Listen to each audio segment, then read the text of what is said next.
सुख भोगे जो कथा सुने सहित विश्वास। 12वां अध्याय आज सुनाऊं, सुनो विश्वास के साथ। नारद जी ने कहा, तब इंद्रादिक देवता वहां से भयकंपित होकर भागते भागते बैकुंठ में विष्णु जी के पास पहुंचे। देवताओं ने अपनी रक्षा के लिए उनकी स्तुति की।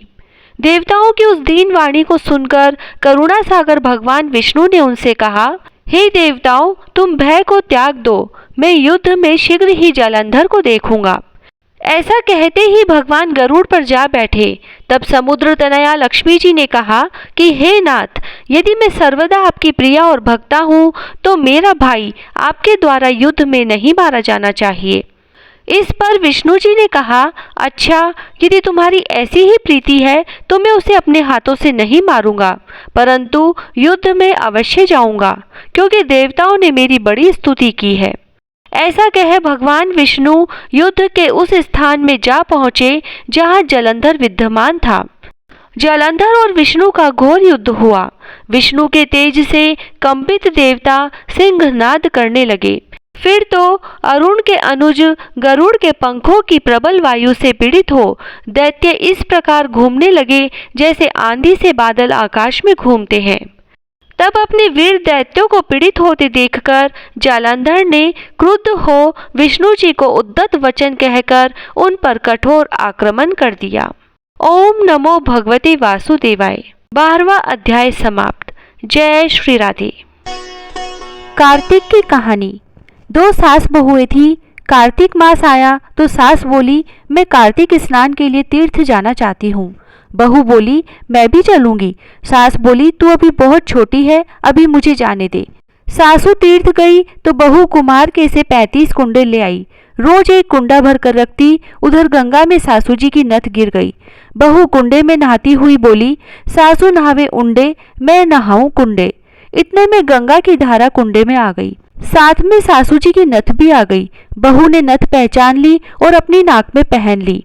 महीना पूरा हुआ, सासू जी आई, बहू सामे लेने लगी तो सास नथ देखकर बोली कि तू यह कहाँ से लाई? तो बहू बोली, यह तो मेरे कुंडे में गंगा की धारा के साथ आ गई। पर सास ने कुछ ध्यान नहीं दिया। फिर सास बोली कि मुझे ब्राह्मण भोज करना है। तो बहू बोली कि सासू जी, 2 ब्राह्मण मेरे भी जिमा दो, मैंने भी कार्तिक स्नान किया है। तब सास ने कहा कि तूने कहाँ कार्तिक स्नान किया? तो बहू बोली, ऊपर चलो, मैं आपको बताती हूँ। ऊपर गए तो देखा सारे कुंडे सोने के हो गए। बहू बोली, मैं रोज कुंडा भरकर रखती और सुबह जल्दी उठकर नहाती और उल्टा करके रख देती। तब सासू जी बोली कि बहू, तू तो बहुत भाग्यवान है जो साक्षात गंगा जी तेरे पास आई। तूने श्रद्धा और विश्वास से कार्तिक स्नान किया तो भगवान ने तुझे फल दिया। दोनों सास बहू ने धूमधाम से ब्राह्मण जिमाकर दक्षिणा देकर विदा किया। हे गंगा मैया, जैसे बहू पर कृपा की, उसको कार्तिक स्नान कराया, वैसे हम सबको कराना। तुलसा जी की कहानी। कार्तिक के महीने में सब कोई तुलसा माता को सींचने जाती। सब कोई तो सींच के आ जाती, पर एक बुढ़िया माई आती और तुलसा माता से रोजाना कहती, तुलसा माता सत की दाता, मैं बिड़ला सींचू तेरा, तू कर निस्तारा मेरा।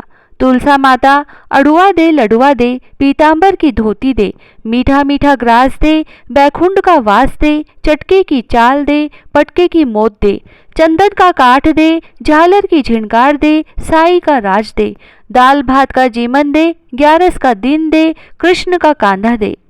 इतनी बात सुनकर तुलसा माता सूखने लगी। भगवान ने पूछा कि तुम्हारे पास तो इतनी औरतें आती हैं, तुम्हें जिमाती है, गाती हैं, तो भी तुम कैसे सूखने लगी? तुलसा माता ने कहा कि एक बुढ़िया माई आती है जो रोजाना इतनी बात कहकर जाती है। मैं और तो सब कुछ दे दूंगी, पर आप कृष्ण जी का कांधा कहाँ से दूंगी? थोड़े दिन बाद बुढ़िया माई मर गई। सब कोई उसको उठाने लगे, पर वह इतनी भारी हो गई कि उठे ही नहीं। सब कोई कहने लगे कि पाप घाट की माला फेरती थी जिससे इतनी भारी हो गई। भगवान बूढ़े ब्राह्मण का रूप धारण करके आए। सबसे पूछने लगे कि इतनी भीड़ क्यों हो रही है? सब बोले, एक बुढ़िया मर गई है, पापनी थी, इसीलिए किसी से नहीं उठती। तब भगवान बोले कि इसके कान में मुझे एक बात कहने दो तो यह उठ जाएगी। सबने कहा, तू भी अपने मन की निकाल ले। भगवान ने जाकर उसके कान में कहा, बुढ़िया माई तू बिड़ला सींचे मेरा, मैं करूँ निस्तारा तेरा। बुढ़िया माई अड़ुआ ले गड़ुआ ले, पीताम्बर की धोती ले, पटके की मोत ले, मीठा मीठा ग्रास ले, बैकुंठ का वास ले, चटके की चाल ले, चंदन का काठ ले, झालर की झिनकार ले, साई का राज ले, दाल भात का जीमन ले, कृष्ण का कांधा ले। इतना सुनते ही बुढ़िया माई हल्की हो गई। भगवान उसे कांधे पर ले गए और उसकी मुक्ति हो गई। हे तुलसा माता, जैसा उसकी मुक्ति करी ऐसा हमारी करियो, जैसा उसको कांधा दिया वैसे सबको दियो। लपसी तपसी की कहानी। एक लपसी था, एक तपसी था। तपसी तो भगवान की तपस्या करता, लपसी रोजाना 1.25 सेर का हलवा बनाकर भगवान को भोग लगाकर टाली हिलाकर जीम लेता। एक दिन दोनों में झगड़ा हो गया। लपसी बोला मैं बड़ा, तपसी बोला मैं बड़ा, क्योंकि मैं भगवान की तपस्या करता हूँ। नारद जी बोले कि तुम्हारा फैसला मैं करूँगा। दूसरे दिन तपसी नहाकर आने लगा तो नारद जी ने 1.25 करोड़ का मुंदड़ा तपसी के आगे गिरा दिया। उसने आंख खोलकर देखा तो मुंदड़ा पड़ा था। उसने उठाकर पैर के नीचे दबा लिया और तपस्या करने लगा। उधर लपसी ने 1.25 सेर का हलवा बनाकर भगवान को भोग लगाकर टाली हिलाकर जीम लिया। इतने में नारद जी आए और दोनों को अपने पास बैठाया। दोनों पूछने लगे कि कौन बड़ा है। नारद जी ने तपसी से कहा कि अपना पांव हटा। पांव हटाते ही मुंदड़ा निकला। तब नारद जी बोले कि मुंदड़ा चुराने से तेरी तपस्या भंग हो गई है, इसीलिए लपसी बड़ा है। तपसी कहने लगा कि मुझे मेरी तपस्या का फल कैसे मिलेगा। नारद जी बोले कि तेरी तपस्या का फल कार्तिक नहाने वाली देंगी। सब कहानी कहकर तेरी कहानी नहीं कहेंगी तो कार्तिक का फल तुझे हो जाएगा। धोती देकर अंगोछा नहीं देंगी, सीधा देकर दक्षिणा नहीं देंगी, ब्राह्मण जिमाकर दक्षिणा नहीं देंगी, दीवा चासकर हाथ न जोड़े तो तेरा पुण्य होगा। कपड़ा देके बटन न लगावे, दाहिने हाथ नाड़ा बांधे तो सबका फल तुम्हें हो जाएगा। और इतना कहकर नारद जी चले गए। लपसी को फल लपसी ने हो जो, तपसी को फल तपसी ने हो जो, माँ की कथा कहानी को फल माँ ने हो जो। पीपल पतवारी की कहानी। एक गुजरी थी, उसने अपनी बहू से कहा कि तू दूध दही बेच के आ। वह बेचने गई तो रास्ते में औरतें पीपल पतवारी सींच रही थी। उनको सींचता देखकर बहू ने पूछा कि तुम यह क्या कर रही हो। औरतें बोली कि हम पीपल पतवारी सींच रही हैं, इससे अन्न और धन होता है, 12 वर्ष का बिछड़ा हुआ पति मिल जाता है। बहू बोली ऐसी बात है तो तुम तो पानी से सींचती हो, मैं तो दूध से सींचूंगी। अब तो गुजरी बहू रोजाना दूध दही बेचने ही नहीं जाती, वह रोजाना दूध तो पीपल में और दही पतवारी में सींचती। सास दूध दही का दाम मांगती तो कह देती कि महीना पूरा हो जाने पर दे दूंगी। कार्तिक का महीना पूरा हो गया, पूनम का दिन आया। बहू पीपल पतवारी के पास जाकर बैठ गई। पतवारी ने पूछा कि तू मेरे पास क्यों बैठ गई। तब बहू बोली कि सासू दूध दही का दाम मांगेगी।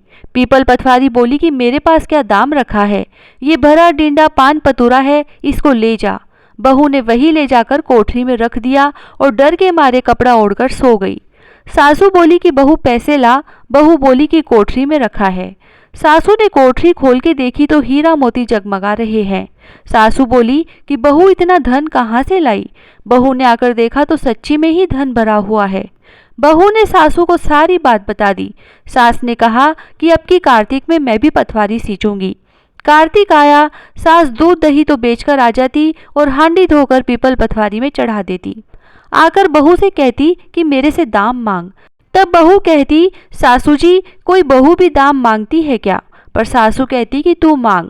बहू बोली कि सासू जी पैसे लाओ, तो वह पीपल पतवारी के पास जाकर बैठ गई। पीपल पतवारी ने सासू को भी पान पतूरा भरा डिंडा दे दिया। उसने वही ले जाकर कोठरी में रख दिया। बहू ने खोलकर देखा तो उसमें कीड़े मकोड़े बिलबिला रहे हैं। बहू ने कहा सासू जी यह क्या है। तब सास ने आकर देखा और बोलने लगी कि पीपल पतवारी तो बड़ी दोगली पटपीटन है, इसको तो धन दिया और मुझको कीड़ा मकोड़ा दिया। तब सब कोई बोलने लगे कि बहू तो सत की भूखी सींचे थी, तुम धन की भूखी सींची। हे पतवारी माता, जैसा बहू को दिया वैसा सबको देना, जैसा सास को दिया वैसा किसी को मत देना। विनायक जी की कहानी। एक बुढ़िया माई थी, वह मिट्टी के गणेश जी की पूजा करती थी। वह मिट्टी के गणेश जी रोज बनाती, रोज गल जाते। सामने एक सेठ का मकान बन रहा था तो वह वहां जाकर बोली कि पत्थर का गणेश बना दो। मिस्त्री बोले, जितने में हम तेरा पत्थर का गणेश गढ़ेंगे उतने में अपनी दीवार न चीनेंगे। बुढ़िया बोली कि राम करे तुम्हारी दीवार टेढ़ी हो जाए। अब उनकी दीवार टेढ़ी हो गई। वो बनावे और ढा देवे, बनावे और ढा देवे। इस तरह करते करते शाम हो गई। शाम को सेठ आया और उसने कहा, आज कुछ भी काम नहीं किया। तो मिस्त्री कहने लगे कि एक बुढ़िया आई थी, वो कह रही थी कि मेरा पत्थर का गणेश गढ़ दो। हमने नहीं गढ़ा तो उसने कहा कि तुम्हारी दीवार टेढ़ी हो जाए। जब से दीवार सीधी ही नहीं बन रही। सेठ ने बुढ़िया को बुलवाया और कहा कि हम तुझे सोने का गणेश मढ़ देंगे, हमारी दीवार सीधी कर दो। सेठ ने बुढ़िया को सोने का गणेश मंडवा दिया और सेठ जी की दीवार सीधी हो गई। हे विनायक जी महाराज, जैसे सेठ की दीवार सीधी करी वैसे सबकी करना। कहता न सुनता न हुकारा भरता ने सारे परिवार की रक्षा करना। हे कार्तिक महाराज, सबकी मनोकामनाएं पूरी करना, सबकी रक्षा करना। जय श्री राधे। तुलसी महारानी नमो नमो, हर की पटरानी नमो नमो। तुलसी महारानी नमो नमो, हर की पटरानी नमो नमो। धन तुलसी पूरण तप की नो, शालिग्राम बनी पटरानी नमो नमो। तुलसी महारानी नमो नमो। जाके पत्र मंजरी कोमल, श्रीपति कमल चरण लपटानी नमो नमो।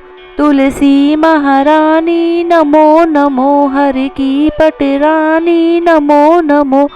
कौन से महीने बोई रानी तुलसा, कौन से महीने हुई हरियाली नमो नमो। तुलसी महारानी नमो नमो।